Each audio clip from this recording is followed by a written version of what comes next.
Happy Monday, and welcome back to the LordanArts channel. I'm John Lordan. Thank you so much for spending some time with us here today. Case Cracked is the show where we look into a mystery, and what are the critical pieces that help solve that mystery. Today's case was suggested to us by Patreon subscriber Heather, and is called The Peacock Murders. George and Catherine Peacock lived in their two-story house just off of Vermont Route 7 in Danby, Vermont. Both were retired, but they still kept busy. 73-year-old Catherine ran a gift shop at the end of their driveway, selling books and gifts. 76-year-old George was meticulous in maintaining what he called his appointments. Every day, he traveled into town to buy a copy of the local newspaper, the Rutland Herald. He also worked 3 days a week at the Rutland Motel. Locals in town noticed that on September 14th, 1989, George didn't come into town to get his newspaper. It was odd considering his dedication to his appointments, but the locals went about their business. 3 days later, on the 17th, he didn't show up for his job at the motel. George was known to call in even if he was only going to be 5 minutes late. It was decided to check in on the couple.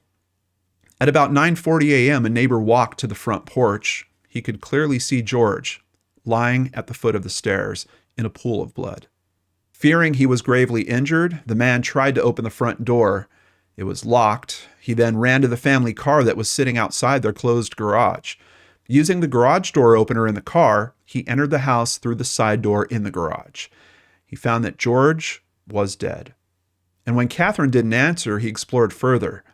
In an unfinished upstairs bedroom was Catherine's body. When investigators arrived, they found an old newspaper in the house dated September 13th, giving them a rough estimation as to when the couple had passed away.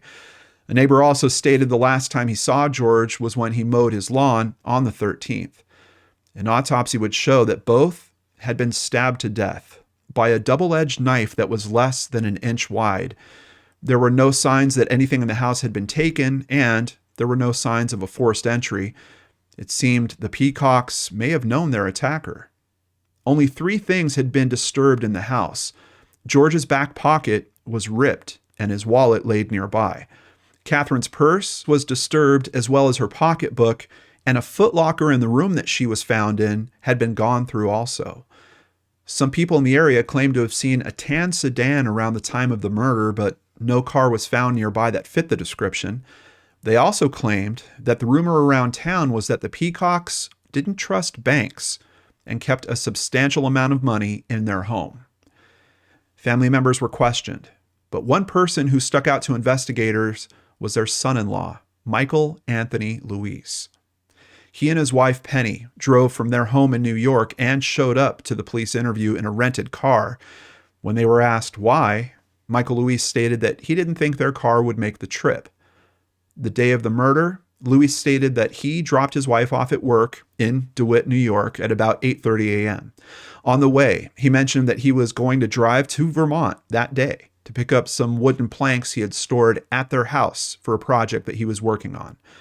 She thought it was odd that he would use their tan 1986 Chevrolet Celebrity to try to transport wooden planks, as she didn't think that they would even fit, but she didn't say anything.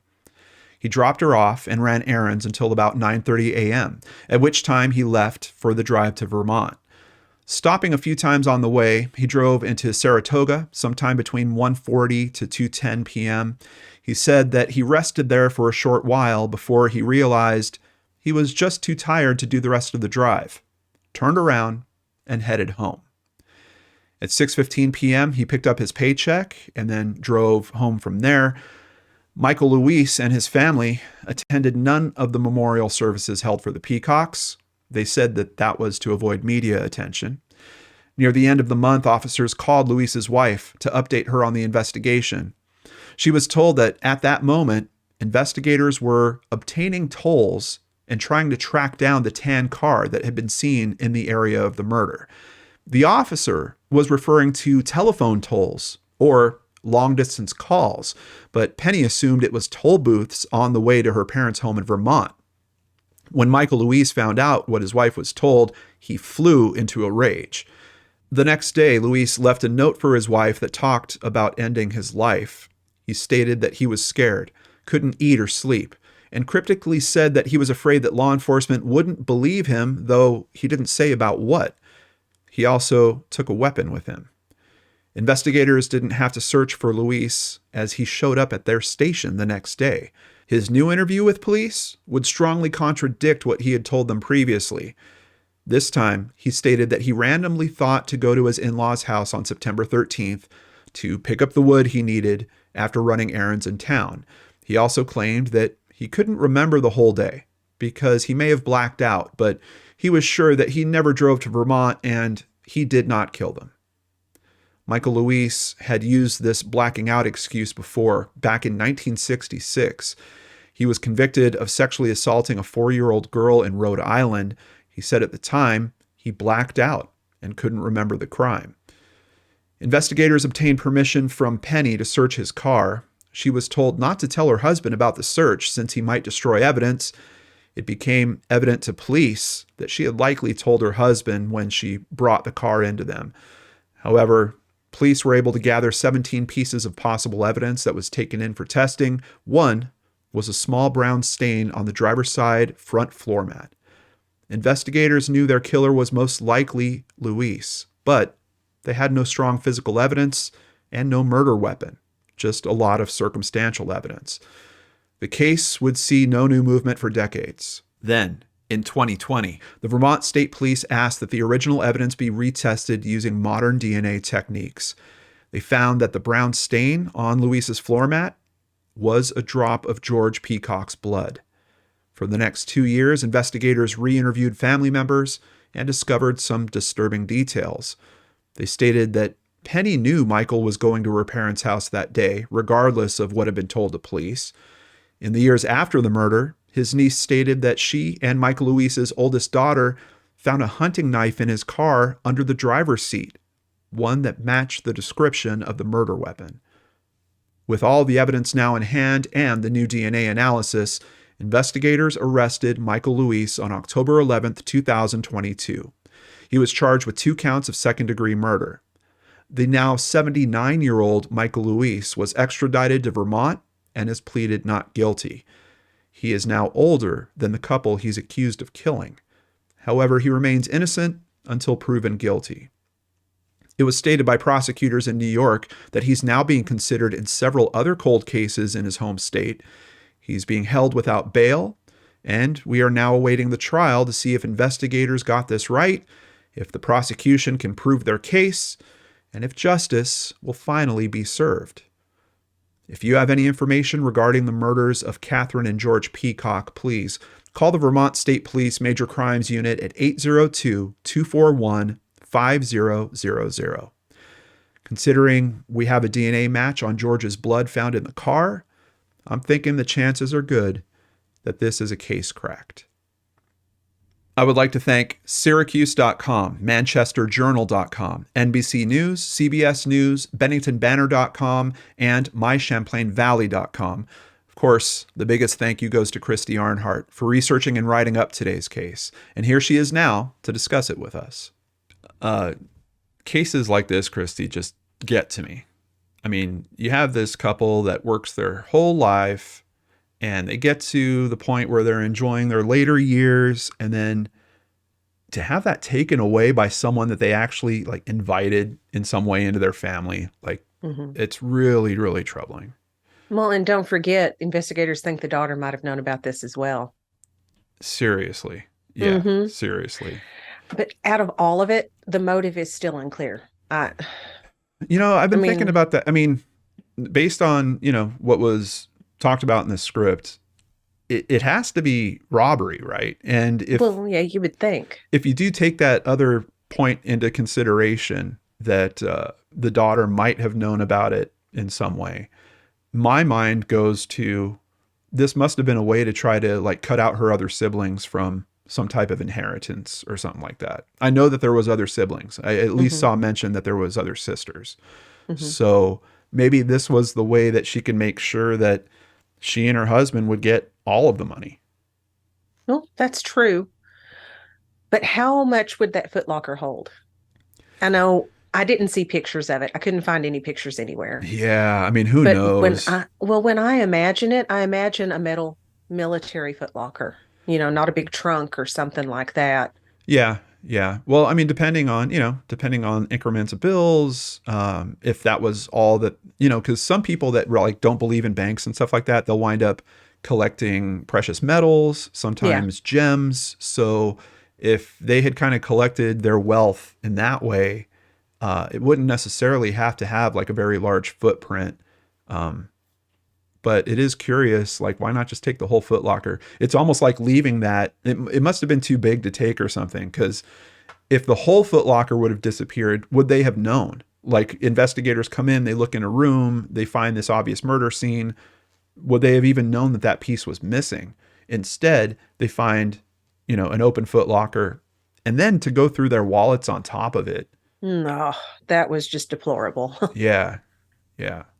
I don't Well, know. and it would have to be money, precious metals, or gems, because if it was any kind of jewelry, something like that, the Right. girls would pick up on that. They'd want to know, where's mom's ring? Where's her necklace? So, Yeah, yeah, yeah. yeah. I didn't think about that. I'm really, really happy that the technology caught up with this case. Like, Oh, it took a long time, but at least the technology caught up. it did, but we got lucky with this one. Oh, really? Yeah. See, detectives, they sent in several different pieces of evidence to be retested, and one of those was the floor mat. When the chemist took the floor mat to do his testing, he couldn't get any kind of DNA sample off of it because the spot had been removed. Ooh, okay. Yeah. Now, luckily, he checked the case file, and back in 2000, the spot had been taken off for testing, and he actually found it in a permanent evidence locker inside the Vermont lab. I mean, thank God. Wow. I mean, Yeah. how this stuff goes, missing all the time. Yeah. Yeah. But yeah, May 14th, 2020, he resubmitted that sample, and here we are. Wow. So you had a cross section basically of the technology had to catch up, but we also had to have some good evidence handling to make sure that that item was still available. Wow.